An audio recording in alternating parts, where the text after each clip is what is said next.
Bonsoir.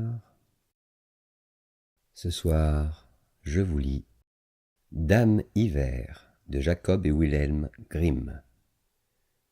Avant de commencer, détendez-vous, prenez une position bien confortable et laissez-vous bercer. Une veuve avait 2 filles, l'une jolie et courageuse, l'autre paresseuse et laide. C'était à la seconde qu'elle donnait sa préférence, parce que cette fille laide et paresseuse était sa propre fille, et l'autre avait tout le travail à faire dans la maison dont elle était la cendrillon. Elle devait chaque jour aller sur la grande-route, s'asseoir près du puits et filer tellement que les doigts lui enseignaient. Un jour donc, que sa quenouille était toute poisseuse et tachée de sang, la malheureuse se pencha sur le puits pour la laver. Mais la quenouille lui échappa des mains et tomba tout au fond du puits. En pleurant, elle courut raconter son malheur à la marâtre, qui lui cria dessus et fut assez impitoyable pour lui dire « Puisque tu as laissé tomber la quenouille, tu n'as qu'à aller toi-même la chercher. » La pauvre retourna près du puits, se tortura en se demandant comment faire et, pour finir, dans son affolement, sauta elle-même dans le puits pour en rapporter la quenouille. En tombant, elle s'évanouit. Et lorsqu'elle se réveilla et reprit ses sens, elle était dans une belle prairie, sous le brillant soleil, et il y avait autour d'elle des milliers et des milliers de fleurs.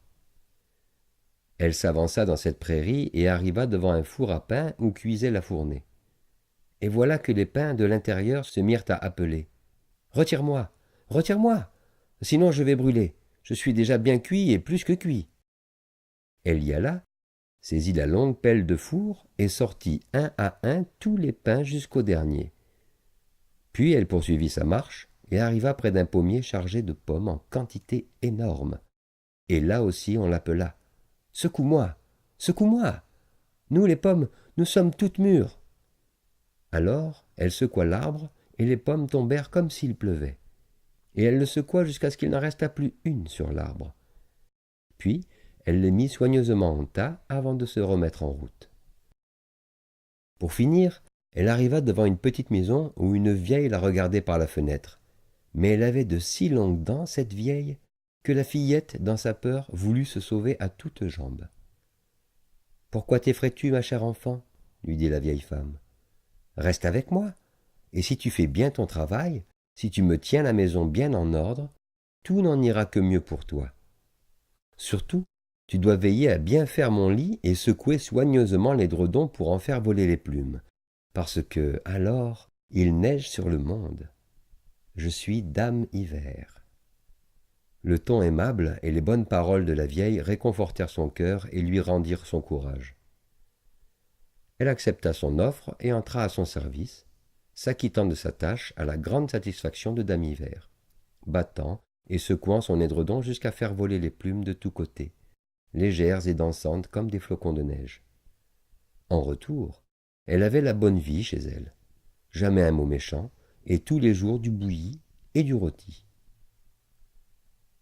Mais quand elle fut restée un bon bout de temps chez Dame Hiver, elle devint triste peu à peu, sans trop savoir pourquoi quand cela commença, ni ce qui lui pesait si lourd sur le cœur.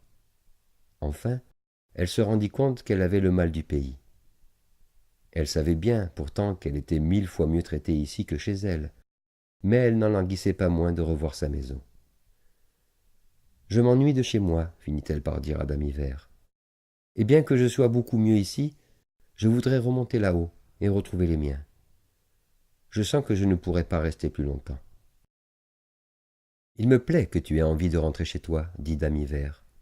Et puisque tu m'as servi si fidèlement, je vais te ramener moi-même là-haut. » Elle la prit par la main et la conduisit jusque devant un grand portail, une porte monumentale dont les battants étaient ouverts. Au moment où la jeune fille allait passer, une pluie d'or tomba sur elle, dense et drue, et tout l'or qui tomba resta sur elle, la couvrant et la recouvrant entièrement. « C'est ce que je te donne pour avoir été si diligente et soigneuse dans ton travail, lui dit Dame Hiver, en lui tendant, en plus, sa quenouille qui était tombée au fond du puits. La grand-porte se referma alors, et la jeune fille se retrouva sur le monde, non loin de chez sa mère. Et quand elle entra dans la cour, le coq, perché sur le puits, chanta « Cocorico, cocorico, la demoiselle d'or est ici de nouveau !» Elle arriva ensuite chez sa mère, et là, parce qu'elle était couverte de tant d'or, elle reçut bon accueil, aussi bien de sa mère que de sa demi-sœur. La jeune fille leur raconta tout ce qui lui était advenu, et quand la mère apprit de quelle manière elle était arrivée à cette immense richesse, sa seule idée fut de donner à sa fille, la paresseuse et laide, le même bonheur.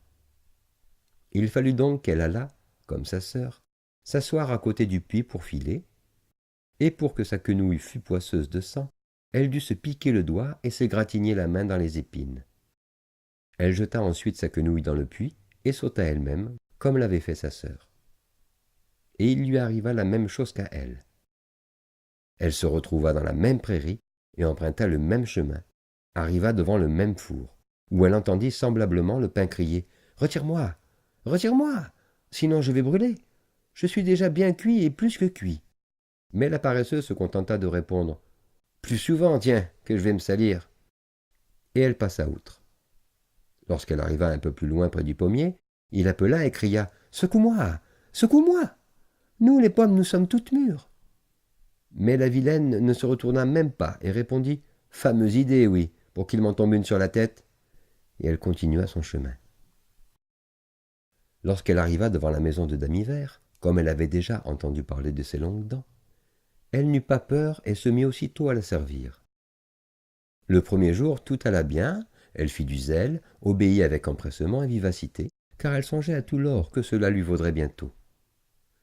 Mais le deuxième jour, déjà, elle commença à paresser et à traîner, et beaucoup plus le troisième jour, car elle ne voulut même pas se lever ce matin-là.